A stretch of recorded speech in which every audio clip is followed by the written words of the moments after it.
So this is the inaugural episode of Cinema A to B. That's not. This is my co-host, Alec Mulman. Hey, everybody. How you doing? I'm Ben Starkey.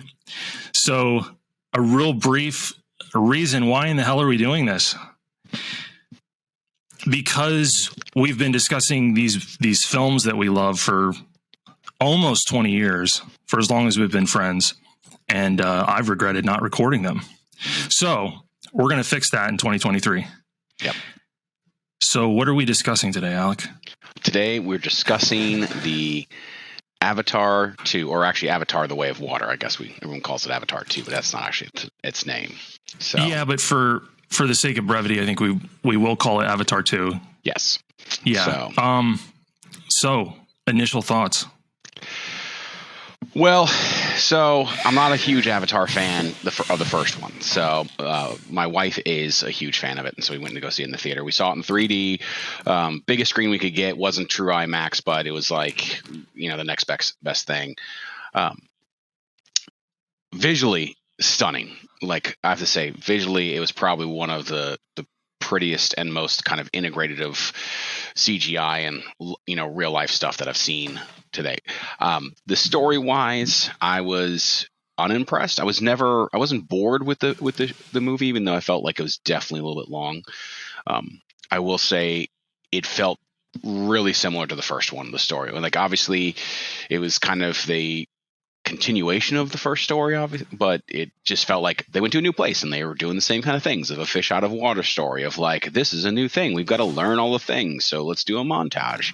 And then we got to fight, and bringing back the same kind of bad guy while, kind of continues that story. It also felt like just a rehash of the first one. So, right. And for those listening, this unfortunately is not spoiler free. I have a goal of being sort of spoiler light if we can, but I don't think it'll matter. So we always would encourage people to have probably seen what we're going to discuss, unless it's an old movie that you should have seen already. Yeah. But yeah, no, I agree with you. I did have the chance to see it in 3D IMAX. And yes, visually stunning. And what I liken it to was putting on a pair of basically a VR headset and with a fixed point of view. Mm-hmm. And that was the clarity of the image. And then the IMAX 3D presentation I went to was high frame rate. Nice. So he peppers in the high frame rate as you go along. There are instances early on that are 48 frames a second with that hyper clarity that people are trying to still get used to. And then as the movie progressed, the third act was basically all high frame rate, which I actually liked because it took all the motion blur away, and I felt like people weren't getting kind of nauseous. Because the camera does move around really quickly in that third act, and it is a stunning action sequence. So I agree with you that the story is very kind of average. Yeah, I think as a movie, it's actually a little bit above average, but visually it's the most stunning thing I've ever seen in a theater outside of maybe The Dark Knight in actual 70 millimeter IMAX. That's probably still number one, the clarity. This was awfully close. Yeah. The best comparison I can make with this movie is probably Tron Legacy, which is actually a kind of an above average to average story, but visually was stunning. And we both saw that in 3D IMAX, if I remember correctly, and that's one of the best movie theater experiences I've ever had. And so is Avatar 2. But I would agree with you; it's probably 30 minutes too long. Yeah. And it's all in that 30 minutes is sitting in the second act. But visually, it's so impressive that you kind of can overlook that length of it being too much. Yeah. Like I said, I was actually never bored. I never felt like it was long. I never kind of came to myself in the theater and was like, oh my goodness, come on, can we move along? Which I think holds to Cameron's storytelling and ability to get you invested. The emotional beats hit, they weren't like the best emotional beats that I've had in a movie theater setting, but they definitely did hit. But they definitely were foreshadowed, and I could figure out like when things were going to happen, when I was going to feel sad or joyous or those kind of things. There wasn't anything that Cameron did that in this movie that was, I would say, outside of the visuals, that had changed motion pictures, that was new or different or putting on its head. It was very much kind of a regular story beat kind of scenario, kind of story that, I mean, he does it really well, obviously. I mean, that's the reason why his movies do, are box office successes. But to go back down to the visuals, you hit on a movie that I wanted to bring up too, with The Dark Knight seen in IMAX. I felt like the same kind of wow setting of watching this film as when I saw Dark Knight in IMAX, and it went from the letterbox to the full IMAX screen, like especially in that opening sequence with the Joker where he's like going through the window in the bank robbing scene. I mean, just to see like that on the full IMAX, like non-letterboxed, it was, I'm still, that's probably one of my favorite movie going experiences ever, of just kind of going from that, shorter, smaller visual to the full IMAX visual is just amazing. Yeah, and I would encourage somebody that hasn't seen Avatar, if they have an IMAX nearby, which unfortunately is kind of tough, to do it that way, or if you can't find a 3D IMAX screen, if you could find an AMC running it in Dolby Vision, Dolby Cinema in 3D, that would be pretty close. Which brings me to my next point, which is either see this movie in 3D or don't see it at all. Wait for your own screen. Yeah. Yeah, it seems like such a waste to have gone to in 2D. I don't think the visuals are that much better in 2D from the first film. And the first film's impressive, but I felt like there was a huge leap in the quality of the 3D from 2009 original Avatar to this movie. Mm-hmm. It was a huge leap forward in clarity, and it has to do with the cameras he was using. He was actually recording Avatar 1 in traditional HD in a dual camera setup, and then this movie they're using 4K Sony Venice cameras, two of them, for the stereoscopic, and it's a huge leap in clarity. Yeah, and which makes the world feel even more realistic. And then you put the high frame rate in, and it really, it sort of gets confused with the video game, I think, a little bit because of the high frame rate. But it's impressive. I mean, and visually, James Cameron's really prioritized the visuals in pretty much everything he's done. Mm-hmm. Story kind of takes a back seat. He's not going to try to reinvent the wheel with his stories, but his stories aren't bad. I think this movie's been unfairly, really heavily criticized. It's not a bad story. It's just pretty derivative. And he still felt like he was world building to me. Mm-hmm. So, and he's even said that in some recent interviews that this was still laying groundwork, and that part 3, 4, 5 was more, he would be able to kind of unleash the beast as far as what the characters are going to do and experience. So I'm looking forward to it. I'm with you. I'm not this massive Avatar Pandora fan, but I always have appreciated James Cameron. Oh yeah. I mean, to me, he kind of picked up where he took the torch, I feel like, that was lit by George Lucas of pushing the technology forward to continue to tell stories that were immersive. Mm. He's kind of the only one that's really picked that up and ran with it, pushing all this 3D technology forward, CGI that's as impressive as anything you'll see, and then actually blending that with live action, you can't tell the difference. So yeah, I think it's Cameron does stuff for like the visuals that I think like Nolan does for sound, or shot selection, or like how the story runs out and stuff like that. So he's where Nolan focuses on those, Cameron's definitely 100% focused on how do I get this to be the most visually stunning, or how do I get this to be as immersive as possible visually. So yeah, impressive. Yeah. I definitely recommend it, but again, 3D only. Doesn't have to be 3D IMAX. Just a good solid 3D presentation. Yeah, I think we don't have. It's not an IMAX. It's what they call their extreme screen at the theater where I'm at. So it's slightly tilted. So by about 15 degrees or so. That's what I'm actually reading it, but it is Dolby Atmos sound, which is amazing. Yeah. So definitely, if you have a theater that has Dolby Atmos, and that's the trade-off, right? I mean, we're going to kind of get into the weeds a little bit here, but I'm cool with it. Is IMAX? You're not going to get a screen size that rivals IMAX, and the sound in IMAX is overwhelmingly bass heavy and loud. I've seen a couple movies in Atmos within the last year, and we'll talk about those movies, I'm sure, in future episodes. Yeah. The two were Top Gun Maverick, and then the other one was The Batman. And The Batman was the first I'd seen in Dolby Atmos. That's as immersive as a sound experience as you're going to find. And the picture's really good too. I mean, they're running a really good, I believe it's a dual 4K display. It is. And so it's really bright. And that's the one I would recommend if you have it for if they're running 3D in the Dolby.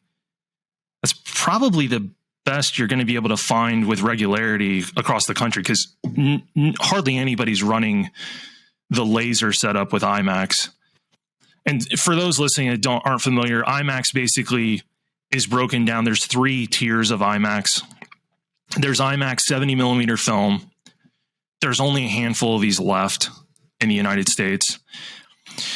The one Alec and I, when we lived in Southern California, was I believe it was an AMC. Yeah, it was. It's City Walk. And that's still there. And they're still running 70 millimeter film along with the next tier, which is a 4K laser setup, which I've heard is awfully close. Yeah. And then the third one, affectionately known as LIMAX to people that don't like it, is what I have here in Wichita, which is a dual 2K Xenon setup. But I'll tell you, it was impressive with Avatar. It really was. And it ran the high frame rate stuff. It looked great. It looked good. So this movie is a visual beast, but you don't go to James Cameron movies for the story depth. No. I mean, Titanic was a visual feast. Mm-hmm. Story-wise, if we go back to his films, probably his best story, I don't know, it's probably between True Lies and Terminator 2. And that's not heavy story. So that's not what this guy does. Yeah, no, it's not. I would definitely say I would lean more towards Terminator 2. True Lies is great, but overall, I think there's less changes or different story beats, where T2 kind of took a little bit of like the Terminator series and then popped it on its head and built like that whole kind of relationship between the T-800 and John Connor and all that fun stuff. And and that's widely considered Cameron's best film, I think, by most movie geeks. I think would say T2 is the best thing he's done. Ironically, though, it's not even top 3 or 4, I think, at box office. No, I mean, and I think that's the one most people point to. Yeah. Well, and I know also like the visuals in T2 were definitely, kind of heralded and talked about, but even that was kind of just him building off of the Abyss as well. So, I mean, the T-1000 was really just the Abyss, water stuff, just done. And we should discuss the Abyss because I think that's his most underrated movie. Oh yeah, 100%. And the movie where he almost killed several cast members, if I'm not mistaken. Well, Ed Harris will not talk about his filming experience on The Abyss and swore to never work with the man again. Yeah. So we can discuss that, but the Abyss I think would be underrated. And The Abyss is a building block movie for Avatar: The Way of Water. Mm-hmm. The man had already done submersible filming in a huge tank for The Abyss however many years ago. Old movie now. Yeah. Late 80s, I think. So he'd already done that. He keeps laying the groundwork for, Alec's going to look this up. 89. So he'd already done it. And so he had all those techniques for how to shoot in water already down for this, to shoot 3D in the water, because he really did insist on shooting in the water. Mm-hmm. He seemed to understand you couldn't replicate that purely with CGI. So all the face capture of all the leads are done in the tank. And I believe they had to learn how to breath hold for minutes and minutes at a time. Yeah. Well, I mean, they did it with Avatar 2 as well. I mean, that's what I'm talking about. Oh, yeah. Kate Winslet and all of them had to learn how to breath hold for. Yeah. Cameron will push you. I mean, not everybody enjoys working with the man. And I think he's mellowed over the years. Yeah. But you can't argue with the results.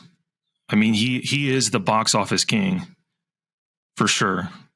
He just only makes movies about once a decade. So, well, definitely now. Yeah. Yeah. So, yeah. And visually, you can kind of see why it took so long. And I can also see why he maybe chose some of the story beats that he did for this. Like, we're kind of, like I said, a little bit of a rehash or reintroducing the characters. And just because, 16 years between it. I mean, you've got a whole new generation that didn't see Avatar, or doesn't have any type of either childhood or, early memories of Avatar. And so kind of have to reintroduce the world, especially if we're going to do 4 more in the next, decade. Yeah. And I actually, now that you mention it, I feel confident saying that you could go into Avatar Way of Water without having seen the first film and pretty much understand about 90% what's going on. Yeah. Even down to Quaritch and what he was and his memories being in the hybrid, and that you don't really have to have seen that. It's not essential viewing to understand what's happening in the Way of Water. Yeah. And that's definitely, I think that's intentional. And he had to have understood that, like you said, the time that's elapsed between film 1 and film 2, that you have kids going to see Way of Water that weren't even born in 2009. So smart guy. Yeah. Really smart guy. So obviously not 16 years. I did that math wrong. So, closer to what? 13, 12 or 13. Yeah. Yeah. Which is a long time between sequels. Yeah. So but we won't have to wait that long now. No. Well, and, so and now he's filmed these simultaneously, most of it. Yeah. Well, he talked about the. Sorry, go ahead. No, go ahead and refer. Are you going to refer to him avoiding the Stranger Things? Yes, that's exactly what I was going to talk about. Oh yeah. Which I found interesting. It must have been a concern over voice capture, as far as avoiding the kids aging rapidly the way they have between seasons of Stranger Things. And we will discuss Stranger Things. We will. Yeah. I feel bad for the human kid who thinks he's a Na'vi, because that kid he's like loinclothing it up. He is shirtless the entire movie through. And I'm like, man, that is you're going to have to do a lot of push-ups and a lot of working out the entire shoot to stay in kind of roughly the same shape that you need. Well, he's basically the Tarzan of Pandora. Yeah. He is the Tarzan of Pandora. But I'm just saying, as an actor, having to keep that physique. That kid worked his butt off. Yeah. Yeah. And he's not, he wasn't roided out or anything, but he pretty and he's big, not bodybuilder big. He's not like Chris Hemsworth, where they had to shoot all the shirtless scenes on one day when he's peaked. Because he's peaked. Right. Yeah, no, that kid worked his tail off, and I can only imagine that he was cold for most of the shoot. Yeah. I mean, maybe they had a big, NFL coat offset, a big jacket after, in between. Put him in between takes. But yeah, that I forget what's his name. He's pretty good. I think he, if he doesn't get typecast off this, I would expect him to have pretty good career. Yeah. Because he's not a child actor, right? I think he's 16, 17, 18 years old, somewhere in there. Yeah, he's definitely up there. Jack Champion. Yeah, he did well. He did well. He held his own. And frankly, he's a very central character. Mm-hmm. I mean, he's not. They kind of introduce him as this side character, and he ends up gobbling up screen time. So, and obviously they're laying groundwork here for. So, I want to go into some conjecture briefly before we close this episode off. Does the Quaritch hybrid clone, is he being set up to switch sides? Oh, that's a good. Yes, I mean, that was my feeling about it, especially when. How to spoilery, obviously, talking about how, he sees his kid and his kid is so against him. And that last final scene where it's this kind of like, he wants to save his kid. And it's going to be like the whole like Luke Darth kind of situation where the son's going to redeem the father kind of situation. And then that begs the question of like, if he does go over to the side, are they just going to make another one of him, to be the bad guy again? I've read that on Reddit, them asking that very question. Would you want to see him fight, a clone of himself? And I'm not interested in that, but I do think he's set up to switch, at least for a time. I don't know if it's permanent, but Cameron seems to be posing a question here of, are you more than just your memories? Mm-hmm. And I think the answer will be yes, you are. Mainly because he's not really Quaritch. He's his own thing. He's going to have to, so much has taken place since the first movie that I believe he is going to have to come to terms with what he is now, which is not Quaritch, far from it. So, and I felt like that was one of the more interesting, that might have been the most interesting story beat of the whole movie. And it barely kind of got touched on. And the other beat that was really good was just about fatherhood.